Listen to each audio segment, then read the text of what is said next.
sambil menunggu waktu kajian rutin bulanan bersama Ustadz Rifki Jabatorib, yuk kita ngobrol-ngobrol sebentar terkait banyak hal, mulai dari tema kajian hari ini maupun terkait kegiatan-kegiatan keagamaan yang lain. Yuk kita ketemu Ustadz Rifki Jabatorib, yuk.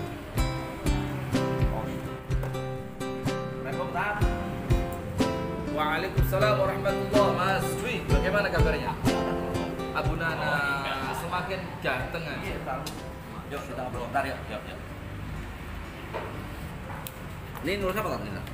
Ini biasa bikin materi Mas Dwi, biar yang disampaikan itu betul-betul berbobot. Oh betul. Karena begini Mas Dwi, gimana? Ini penting ini. Kalau kita diundang sama orang, itu maka kita bertanggung jawab kepada pendengar, agar apa yang kita sampaikan itu betul-betul bermanfaat untuk mereka. Jadi bukan asal ngomong, asal guyon, omdo. Jadi kan kesian mereka terlanjur datang, niat cari ilmu, pulang nggak dapet apa-apa. Maka saya tidak pernah malu pemirsa untuk bikin tulisan-tulisan seperti ini sebelum pengajian. Karena memang ya ini bentuk tanggung jawab kepada jamaah pengajian. Jadi memang seperti ini. Jadi kalau saya bilang orang ngalim, ngilmu, maka ilmu harus pakai buku seperti ini. Masya Allah. Nggak ngambur ya, banyak tuh ustadz-ustadz yang ngambur itu, yang menyesatkan. Nah, ini yang panjenengan sudah yang sekian kali ya, 5 kali ini. 5 kali. Apa kesan pesannya panjenengan di Masjid Al-Hilal? Ini begini pemirsa. Bismillah, alhamdulillah, salatu wassalamu ala rasulillah wa ba'du. Yang pertama tentu masjid ini merupakan rumah Allah dan itu kita sepakat. Dan di Al-Hilal ini benar-benar menjadi tempat yang kemudian semua orang bisa masuk ke sini. Betul. Karena disepakati oleh takmir tidak membawa embel-embel organisasi apapun. Sip ini. Betul. Nah, sehingga kita lihat di Al-Hilal ini memang ya majemuk. Betul. Justru dengan kemajemukan itu menunjukkan kedewasaan kita. Betul. Bagaimana kita memandang orang lain yang berbeda, bagaimana kita saling menghargai di dalam perbedaan itu yang pertama. Yang kedua yang saya lihat dari Al-Hilal tentu bangunan ya, yang dibangun sekitar 2M. Ya, lebih 3,5 ya, 3,5 M ya. Dan itu alhamdulillah dengan swadaya masyarakat. Betul. Dan ini menjadikan masyarakat betul-betul merasa ikut memiliki kan, karena Handar Beni orang Jawa. Nah, apa? Handar Beni merasa memiliki. Bandar Geni. Handar Beni. Bandar Beni. Bandar Beni. Bukan orang Jawa. Saya kira Bandar Geni. Bandar Geni neraka nanti ya.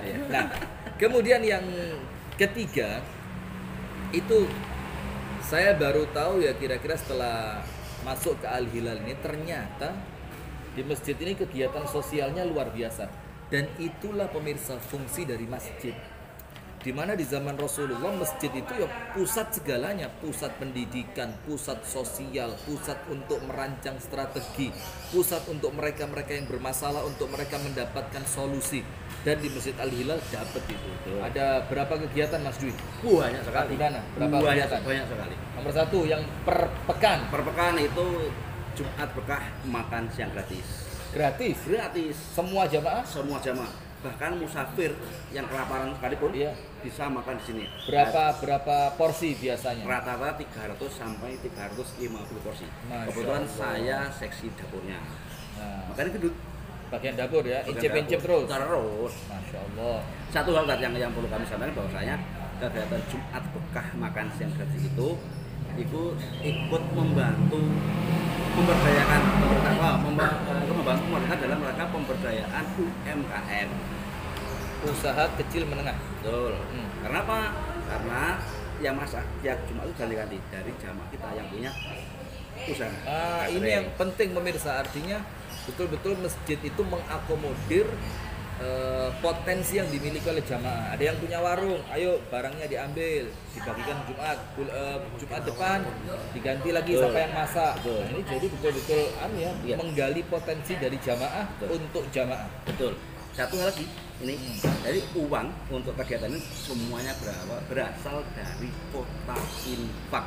Luar biasa. Kota infak. Nah, maka di sini ada satu titik penting pemirsa, artinya ketika ada acara-acara semacam ini, maka kita sebagai seorang muslim harus punya kepedulian Karena jangan mengaku diri sebagai orang yang beriman kalau tidak punya kepedulian kepada orang beriman yang lain. Sip.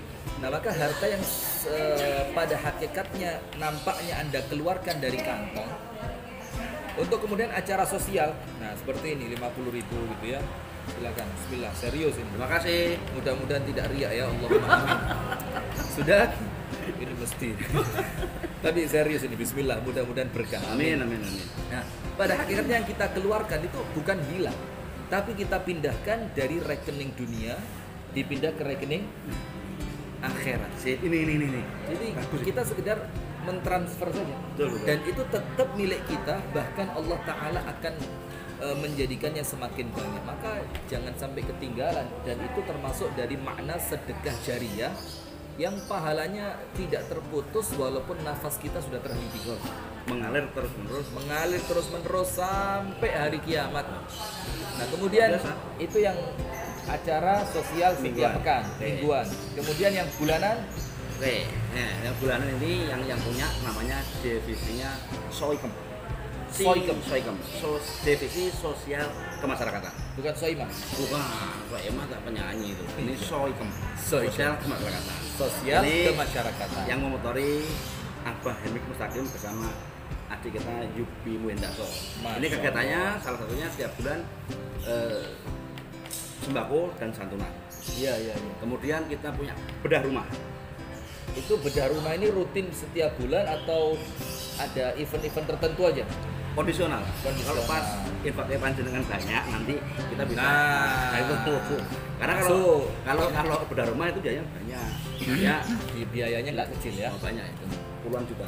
Ya, kemudian ada satu ini Abu Nana yang sempat menggelitik ya. Ya. Jadi kan pemerintah